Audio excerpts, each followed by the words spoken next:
안녕하세요. 이번 영상에서는 성욕을 높일 수 있는 5가지 방법에 대한 연구들을 여러 개를 가져왔습니다. 그 중에서 성욕과 관련되어 있는 연구들만 가져왔거든요. 성관계는요, 삶의 일부예요. 연애는 곧 성이고요. 결혼도 곧 성이에요. 그래서 성과 관련되어 있는 재미가 부부 생활에 없잖아요. 그러면 이혼으로 가는 가장 큰 지름길이 바로 이 성이더라고요. 그래서 성욕이 적은 걸 진짜 가볍게 여겨서는 진짜 안 돼요. 그래서 성욕을 높이기 위해서 어떻게 하면 되는지 그 원인과 그 이유를 알고 그리고 그 해결 방법에 대해서 이야기를 한번 해보려고 해요. 성욕을 높이기 위해서는요, 욕망이라든지 매력이라든지 그리고 사랑에 빠져야 되거든요. 약간씩 의미는 좀 다릅니다만 이 3가지 요소가 결합이 되어 있어요. 욕망이라는 게 뭐냐면 성적인 관계로 이끄는 요인이 되고요. 사춘기나 호르몬의 변화가 있는 후에 욕망이 증가하기 때문에 단순히 심리적인 요인만은 아니고 이 신체적인 요인이 그 안에 들어간다는 거죠. 두 번째가 매력이에요.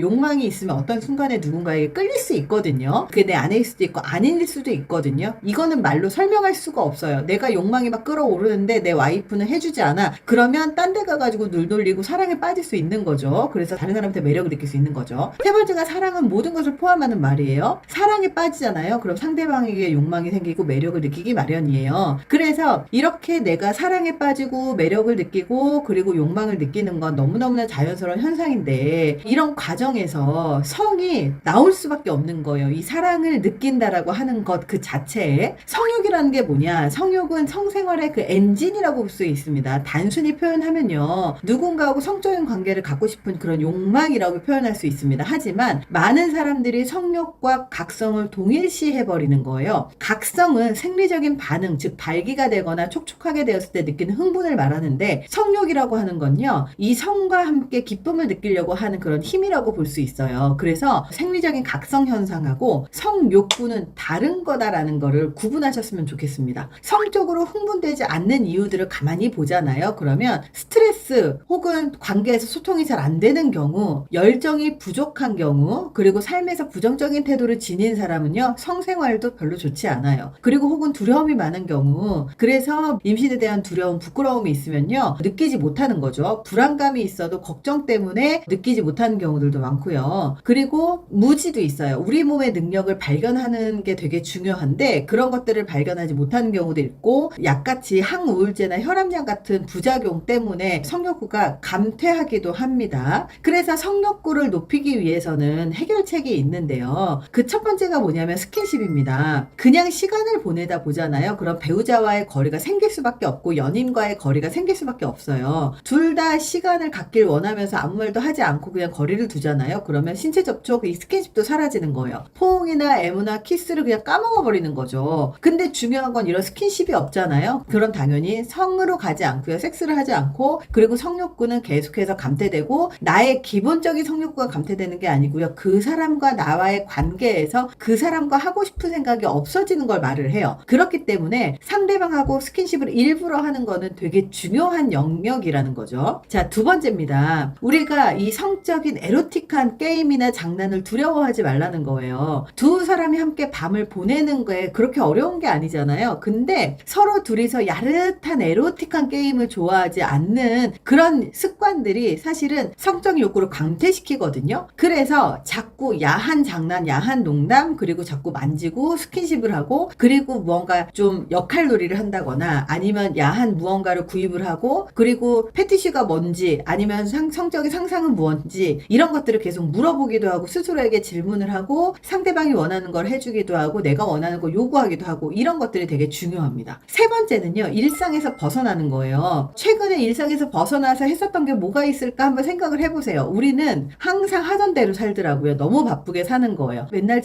같은 집에서 같은 생활대로 같이 그냥 사는데요, 하다못해 집 앞에 모텔을 간다거나 호텔을 잡는다거나 여행을 간다거나 정해진 루틴에서 벗어난 무언가를 하는 게 되게 중요한 거죠. 정해진 스케줄대로 살다 보면요, 성생활을 지루하게 만들어요. 그래서 자꾸 공간을 바꾸기도 하고 상황을 바꾸기도 하고 새로운 시도를 하는 건 되게 중요합니다. 자, 네 번째는요, 자극적인 표현을 하는 사랑하는 것도 되게 좋아요. 파트너와의 가치관 그리고 파트너의 습관을 잘 기억하고 있어야 이런 자극적인 표현들 중에서도 감정이 상하는 걸 막을 수가 있거든요. 근데 성적인 표현 중에서 자극적인 표현은요, 무례한 표현이 아니에요. 그렇기 때문에 커플로서 자기를 알고 상대를 알고 성적으로 좀 더 자극적인 표현들을 하려고 노력하는 건 필요합니다. 5번째입니다. 그 무엇보다 가장 중요한 건 뭐냐면요, 스스로를 사랑하는 거예요. 모든 사람이 스스로를 수용하고 사랑할 용기가 있는 게 아니더라고요. 스스로를 사랑하지 않으면 정말 설명하는 것들이 다 쓰잘데기가 없어요. 자신감이 있고 행복한 사람은요, 성욕도 있고 그리고 침대에서 부끄러워하지 않아요. 머리부터 발끝까지 진짜 나를 사랑하는 건 진짜 중요합니다. 나의 감정, 내 몸을 이해하기 위해서 노력하는 건 진짜 중요하거든요. 내가 원하는 게 뭐지, 싫어하는 게 뭐지를 정확하게 아는 게 되게 좋아요. 기본적으로 긍정적인 사람들이 성적으로도 긍정적이고 밝고 잘 활용을 합니다. 그리고 활기차죠. 그래서 너무 부정적인 사람들은 성적으로도 계속 안 좋게 가게 되어 있어요. 성욕을 높이는데 건강관리를 하는 것도 되게 중요하기 때문에 균형 잡힌 음식이나 식사 그리고 운동을 하는 건 되게 중요합니다. 더 중요한 건요, 외모 관리. 함께 오랜 시간을 사귀다 보면 외모 관리 자꾸 안 하는데요, 이 외모는요, 자기 스스로를 사랑하는 마음이자 상대방의 욕구를 끌어올리는 가장 중요한 거라는 사실을 기억하십시오. 내가 외모 관리가 되지 않는다라는 건 뭐냐면 상대를 위해서 노력하지 않는다는 거고 나를 위해서 노력하지 않는다는 거거든요. 이렇게 노력하지 않는 커플들이 사랑을 막